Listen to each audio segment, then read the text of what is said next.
A boulevard in Pushkov, 300 kilometers southwest of St. Petersburg in Russia. Lenin still strikes a confident pose in the city center, but the skyline is dominated by the sumptuously restored Russian Orthodox Cathedral. In the wake of the collapse of communism, Russia is still finding its way between deep religious belief, dog-eat-dog capitalism, and directed democracy. For people with disabilities, orphans, and the aged, this city has a social welfare system that is unique throughout Russia. A significant role in its creation was played by the Pushkov Initiative, a venture supported by German Protestant church groups.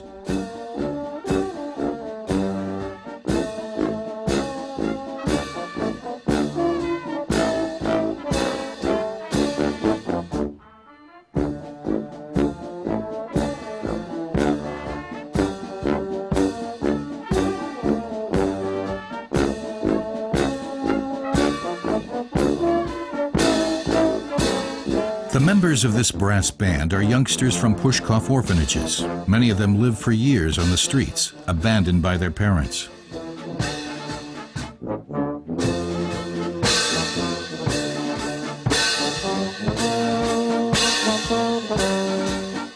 Now, with their teachers and guardians, they give popular performances. They've even been on a nationwide tour.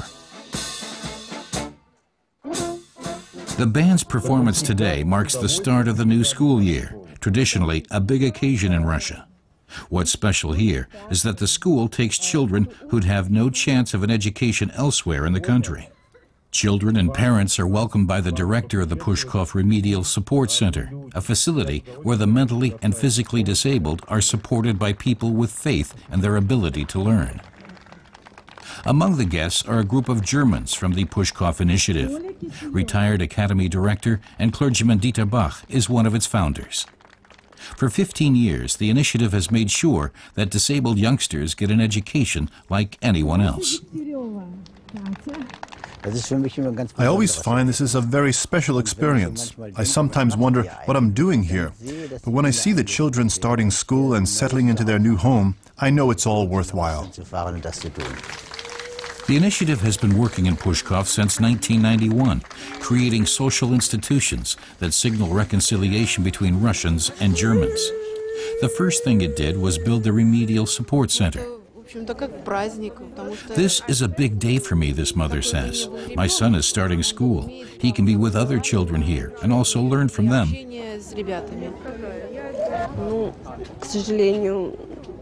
I'm glad we live in Pushkov because of this school. My son's 8 and he can't go to the ordinary middle school. But he can learn here. It's also a great help for me and his grandmother. For children with very special needs, the school offers intensive one-to-one coaching. The Pushkov Initiative believes in active remedial support, not just supervision.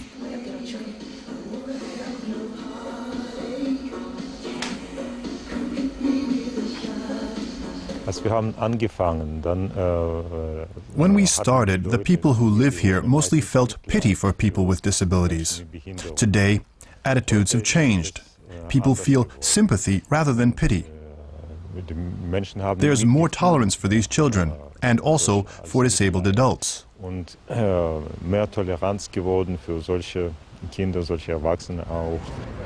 The Pushkov Initiative has achieved a lot in the last 15 years. The German visitors sense the disability-friendly atmosphere. With the German group this time is Gotthilf Lorsch, a thalidomide victim and disability rights activist. He and Dieter Bach checked the route from the railway station to the city center. They find not all the barriers for wheelchair users have been removed.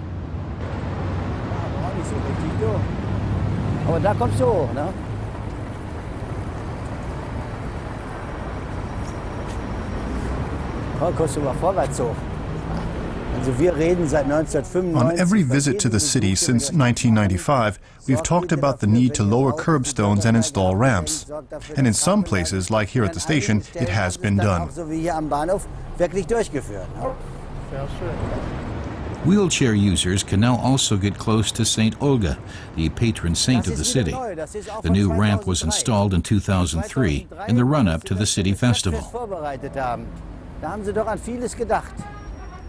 In its 900th anniversary year, Pushkov was dubbed Russia's most social city. But even here, the effects of unbridled capitalism are apparent. Grand old houses in sight of the cathedral have been given a luxury facelift. This is now an area for the super-rich.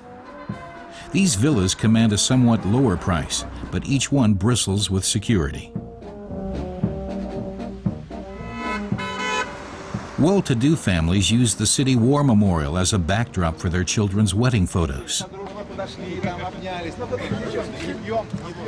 At the same time, large numbers of pensioners, some of them war veterans, sit at makeshift stalls, trying to earn a few rubles. They offer what they harvest from their gardens or gather in the woods. The social tension between rich and poor in Russia can also be felt in Pushkov. None of the new super-rich would care about people like Mikhail Semyonov. For him, the Pushkov initiative is a godsend. 26 years old, he lives alone in a typical Soviet housing development. It's possible because a ramp for wheelchairs has been built on one of the buildings. He wasn't keen on showing us his apartment, but he describes it. I have a washing machine which I have no problems using. I can also iron and do the dishes by myself. I manage everything somehow. There's a saying in Russia that if you want to live, you have to move. That's what I do.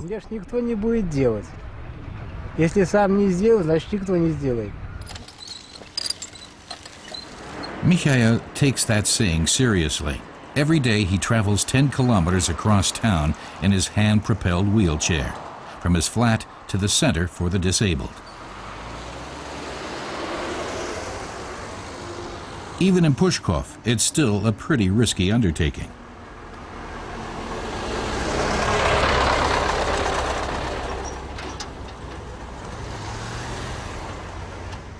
Mikhail has a job at the Pushkov Initiative's sheltered workshop.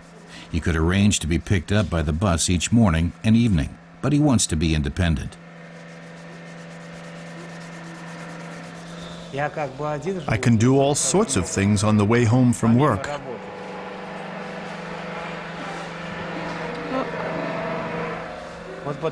I can go to the bank or the post office, or I can do a bit of shopping.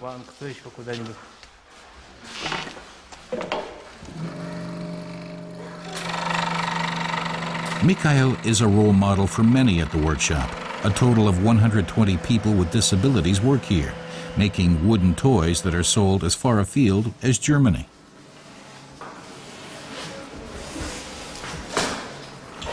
Preparing the tea break for everyone in the workshop. Even in the canteen, disabled people work as independently as possible.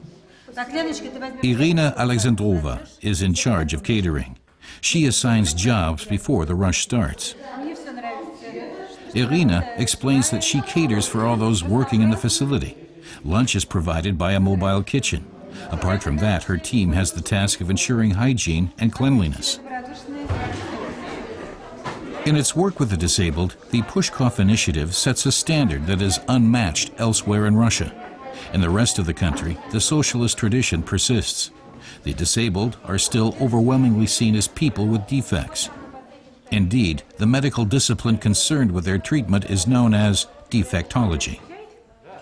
Anywhere else in the country, Mikhail and all the others in this workshop would end up in a so-called internat. Internats are lock-up institutions, and not just for the mentally disabled. There are old people, there are mentally handicapped, and there are ex-convicts in them. All the people society can't use are locked up together. But in Pushkov's workshops, the focus is on the abilities of the disabled. 23-year-old Sergei, for example, learned to read at the Remedial Support Center. With the help of a computer, he can now also write. It's a slow process, but he's able to compose simple letters.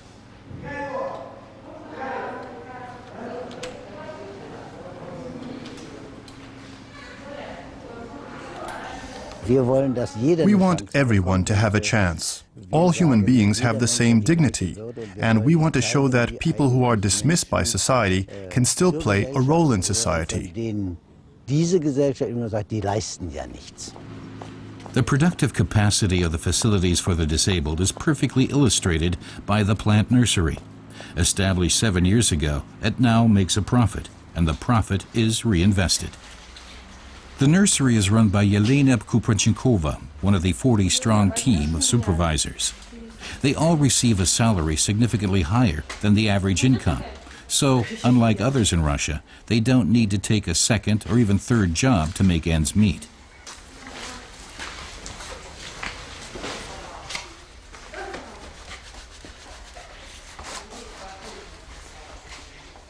The nursery is flourishing and could soon offer work for more disabled people. Yelena Kuprachenkova studied horticulture and learned the special requirements of a disabled workshop here on the job. Florists need these green leaves to make up nice, colorful bouquets, and I think the ones supplied by our workshop are the best in town. Мы являемся единственным, наверное, поставщиком в городе вот этих листьев в наше хозяйство.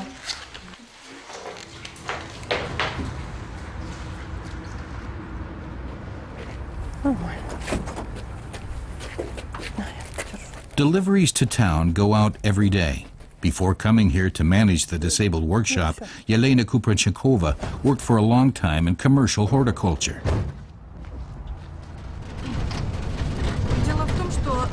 In an ordinary plant nursery, the main aim is always to produce more. The work is very strenuous and you're always under pressure. Everything revolves around profit.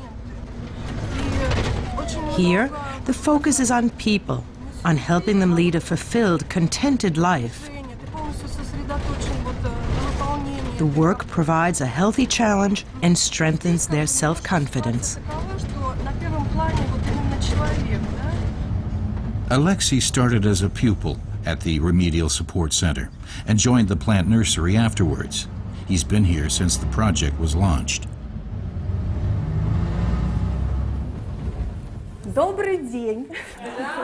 The boss makes a point of taking members of her team with her when she delivers to the city's upmarket florists. This way, shoppers and shopkeepers see that the plants are produced by people with disabilities. Первый твой, второй листочек. Да, обязательно. Еще раз. Russia's new wealth is creating a market. The nursery now supplies 20 florists and turns a healthy profit. End of the day at the workshop. Sergei Nikolaev is taken to the bus by a care worker on a one-year secondment from Germany. The bus is also from Germany, a donation by a public transport operator. Mikhail heads home at the same time. At the end of his shift, he faces a challenging 10-kilometer journey. The disabled staff of the workshops also get paid, albeit a symbolic amount. In Sergei's case, it's the equivalent of just a few euros, but it gives the young man and his colleagues the sense that when they go home, they've earned their own money by their own work.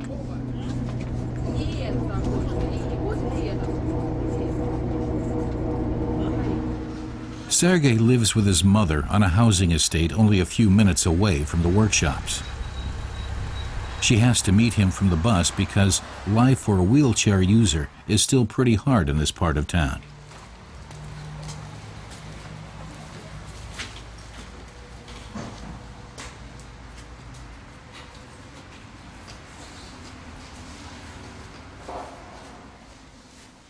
Sergei's mother can also work during the day because her son is in good hands at the workshop. Before the Center for the Disabled was established, she had to look after Sergei on her own, day and night.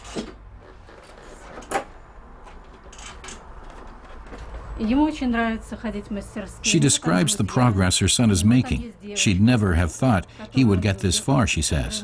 But he has lots of people at the workshop who help him. She's proud that he can now work and write with a computer. He's saving his wages to buy a computer of his own. Sergei is already at home, but Mikhail is still only halfway there. It's the beginning of the month, and he wants to draw some money out of his account at the post office.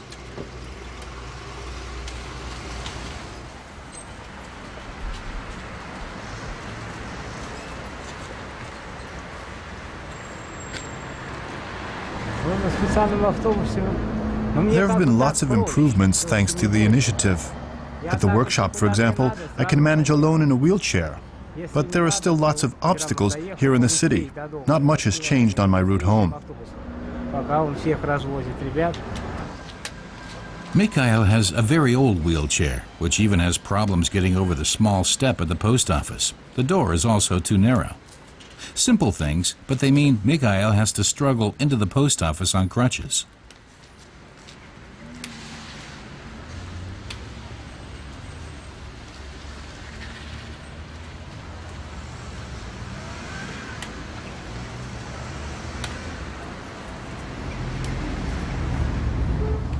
The Pushkov initiative has made it a policy to set up extensions of its workshop throughout the city.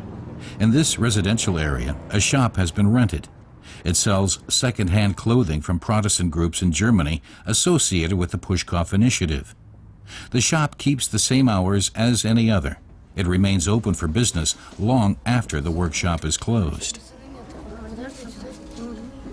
Svetlana works in the shop. Because of a mental disability, she can't cope with selling, but she's good at sorting and arranging the garments.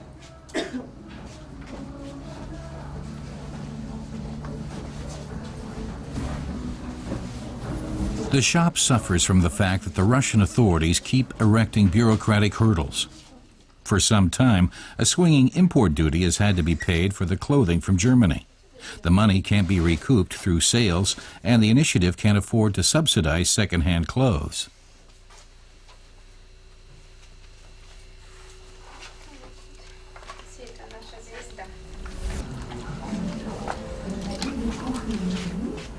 So although the shop is well patronized, it will soon have to close, and all those working in it, including Svetlana, will lose their job.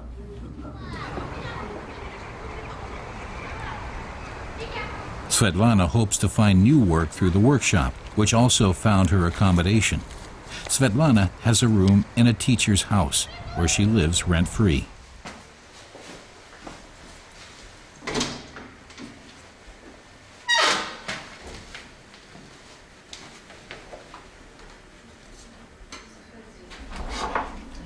Mrs. Scheide is a member of the workshop's advisory committee. After work, she tries at least to look in on her tenant to provide a kind of sheltered accommodation.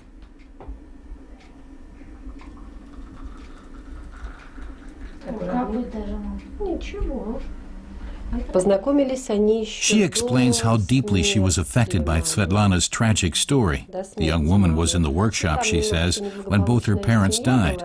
Svetlana was over 18, so she couldn't go into an orphanage and face the awful prospect of life in an internat. Mrs. Scheide took her in. A very personal example of the disability-friendly atmosphere in this city. So have all barriers in Pushkov been removed? I wouldn't say that. There are naturally barriers in our minds. There's a positive dynamism, a mood of tolerance in the city.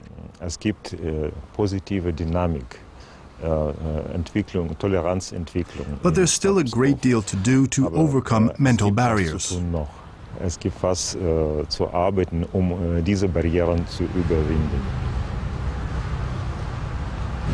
At the public library, disabled access is available only up to a point, steep steps and provisional ramps.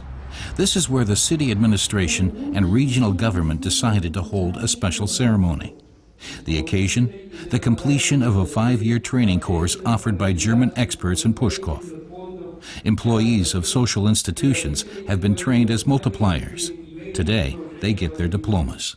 Психолог отделения раннего развития Лимпопо при детской городской поликлинике.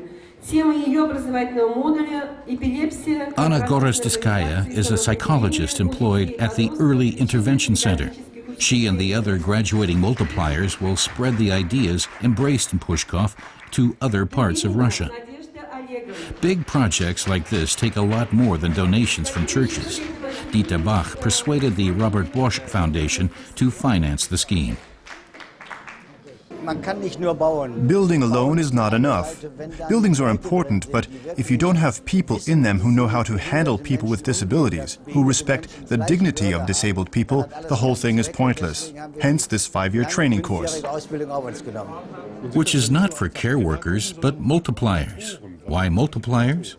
They are multipliers in various areas. They include doctors, psychologists, and instructors. And the diploma they were awarded today qualifies them to train others in Russia. So that what was said at the ceremony will happen. What started in German hands will pass into Russian ownership. Das, was wir Deutschen angefangen haben, wirklich in russische Hände übergeht. The day after the award ceremony, we visit the Early Intervention Center where psychologist Anna Gorostitskaya works. The place is busy. Here, too, the methods used are exemplary for Russia. A therapist works with children on speech impediments.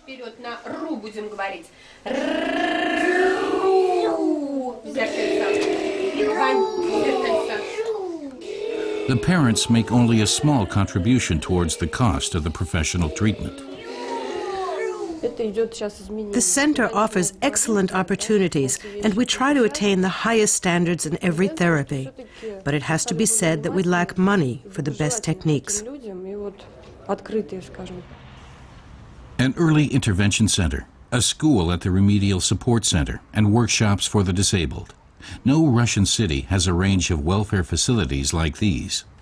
6 years ago, Pushkov also got a hospice, a place for the terminally ill to die in dignity. It's accommodated in an extensively refurbished former children's home. The building work is not yet finished, but it's well advanced, much more advanced than when Dieter Bach was last here. The hospice director explains that money still has to be found to finance the final stages of the project. But Dieter Bach is confident. The Schmitz Foundation has been approached, he says, and is willing to help again. Die Schmitz Stiftung will noch mal weiterhelfen.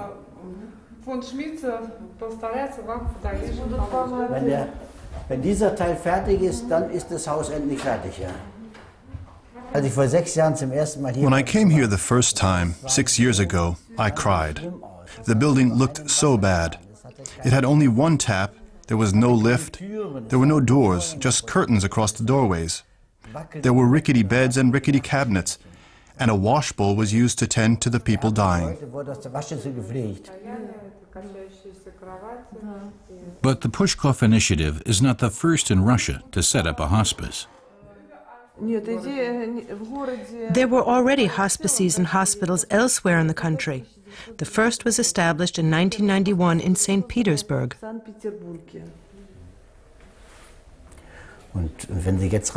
When we go into the rooms now, we find new beds, most of them from Germany. The Krupp Hospital in Essen threw out 300 beds at once. They were in great condition, but not electrically operated. Now they're all here. Even the bedside cabinets are here. And so are the tables. We brought a lot of furniture from Germany.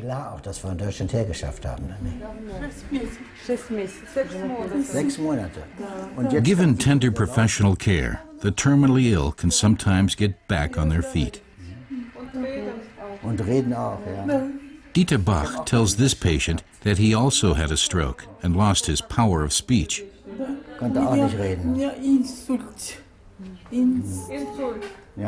The hospice currently has 34 beds. Later, it will be able to accommodate 50 patients. We'd like to create a system here that shows how people can live in security from the cradle to the grave. Deutlich wird, wie Menschen geborgen leben können. In the Second World War, Germans came to Russia as invaders. Because Pushkov suffered acutely under the German occupation, the Pushkov Initiative sees its work as a sign of reconciliation. The focus is on the weakest in society. A new building with 2 residential units on the site of the disabled workshops. Shared accommodation facilities, giving disabled adults greater independence. It's ideas like this that the Germans bring here now. We come to this city as friends. We are welcomed as friends, and we sit down with the Russians to consider and discuss what we can do next. And when we step into the workshop or into the school for mentally disabled and see the children being well looked after, we feel very happy. And the Russians share that happiness with us.